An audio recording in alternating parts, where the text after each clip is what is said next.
एक पतिव्रता नारी ने किसी महापुरुष को प्रणाम किया, तो महापुरुष ने पूछा, तुम मैं भविष्य कथन करता हूं, कुछ पूछ लो।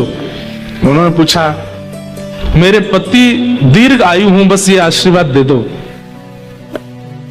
तो महापुरुष बोले, कल सूर्योदय होते ही तुम्हारे पति की मृत्यु है, वो दीर्घायु कैसे होंगे? कल तो उनके जीवन का अंत है।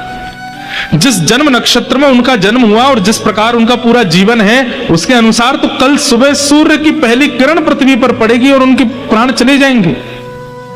रोने लगी, बोले ऐसा मत कहिए, मैं पतिव्रता नारी हूं, अपने पति के बिना रह नहीं पाऊंगी। आचार्य चरण बोले, अब तो कुछ नहीं हो सकता, अब तो चंद घंटे शेष रह गए, सूर्योदय होगा और तुम्हारे पति चले जाएंगे।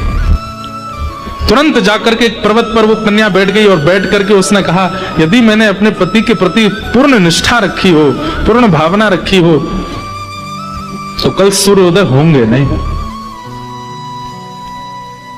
क्या बताएं महाराज, 7 दिन तक अंधेरा ही रहा पृथ्वी पर। पृथ्वी ने घूमना बंद कर दिया, वहीं स्थिर हो गई।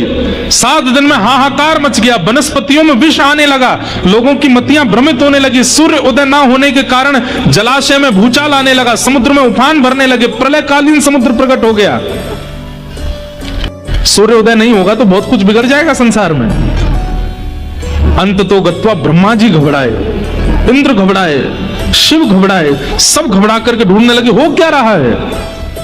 तब कहा कि एक पतिव्रता नारी संकल्प करके बैठी है, मैं अपने पति के प्राण जाने नहीं दूंगी। और उनको किसी ने कह दिया है कि सूर्य उदय होते ही प्राण जाएंगे, तो सूर्य उदय होने नहीं दे रहे हैं।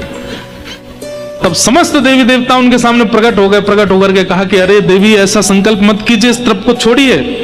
उन्होंने वचन मांगा, बोले पहले वचन दीजिए कि सूर्योदय होते ही पति नहीं जाएंगे तो मैं उठूंगी।